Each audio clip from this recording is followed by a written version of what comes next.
ಕರ್ನಾಟಕ ರಾಜ್ಯದ ನೂತನ ಮುಖ್ಯಮಂತ್ರಿಯಾಗಿ ಪ್ರಮಾಣ ವಚನ ಸ್ವೀಕರಿಸಿದ ಮಾನ್ಯ ಡಿ.ಕೆ. ಶಿವಕುಮಾರ್ ಅವರಿಗೆ ಹಿಂದೂ ಧರ್ಮದ ಪರಮೋನ್ನತ ಗುರುಗಳಾದ ಭಗವಾನ್ ಶ್ರೀ ನಿತ್ಯಾನಂದ ಪರಮಶಿವಂ ಹೃತ್ಪೂರ್ವಕ ಅಭಿನಂದನೆಗಳನ್ನು ಸಲ್ಲಿಸಿದ್ದಾರೆ.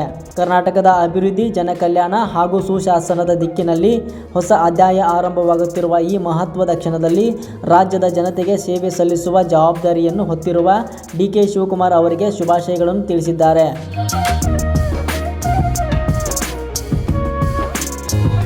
ರಾಜ್ಯದ ಸಮಗ್ರ ಅಭಿವೃದ್ಧಿ, ಸಾಮಾಜಿಕ ಸಾಮರಸ್ಯ, ಶಾಂತಿ ಹಾಗೂ ಸಮೃದ್ಧಿಗಾಗಿ ಅವರ ನಾಯಕತ್ವ ಮಹತ್ವದ ಪಾತ್ರ ವಹಿಸಲಿದೆ ಎಂಬ ವಿಶ್ವಾಸವನ್ನು ವ್ಯಕ್ತಪಡಿಸಿರುವ ಭಗವಾನ್ ಶ್ರೀ ನಿತ್ಯಾನಂದ ಪರಮಶಿವಂ ಕರ್ನಾಟಕವು ಇನ್ನಷ್ಟು ಪ್ರಗತಿಯತ್ತ ಸಾಗಲಿ ಎಂದು ಹಾರೈಸಿದ್ದಾರೆ. ಮುಖ್ಯಮಂತ್ರಿಯಾಗಿ ಅಧಿಕಾರ ಸ್ವೀಕರಿಸಿರುವ ಡಿ.ಕೆ. ಶಿವಕುಮಾರ್ ಅವರು ರಾಜ್ಯದ ಜನರ ನಿರೀಕ್ಷೆಗಳಿಗೆ ತಕ್ಕಂತೆ ಕಾರ್ಯನಿರ್ವಹಿಸಿ ರೈತರು, ಯುವಕರು, ಮಹಿಳೆಯರು ಹಾಗೂ ಸಮಾಜದ ಎಲ್ಲ ವರ್ಗಗಳ ಕಲ್ಯಾಣಕ್ಕಾಗಿ ಶ್ರಮಿಸಲಿ ಎಂದು ಆಶಿಸಿದ್ದಾರೆ.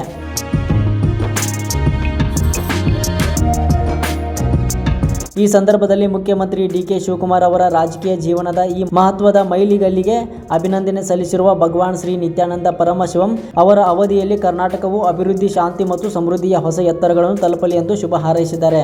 ನೂತನ ಮುಖ್ಯಮಂತ್ರಿ ಡಿ.ಕೆ. ಶಿವಕುಮಾರ್ ಅವರಿಗೆ ಮತ್ತೊಮ್ಮೆ ಹೃತ್ಪೂರ್ವಕ ಅಭಿನಂದನೆಗಳು. ಅವರ ನಾಯಕತ್ವದಲ್ಲಿ ಕರ್ನಾಟಕವು ಇನ್ನಷ್ಟು ಉಜ್ವಲ ಭವಿಷ್ಯದತ್ತ ಹೆಜ್ಜೆ ಇಡಲಿ ಎಂಬುದು ಎಲ್ಲರ ಆಶಯವಾಗಿದೆ.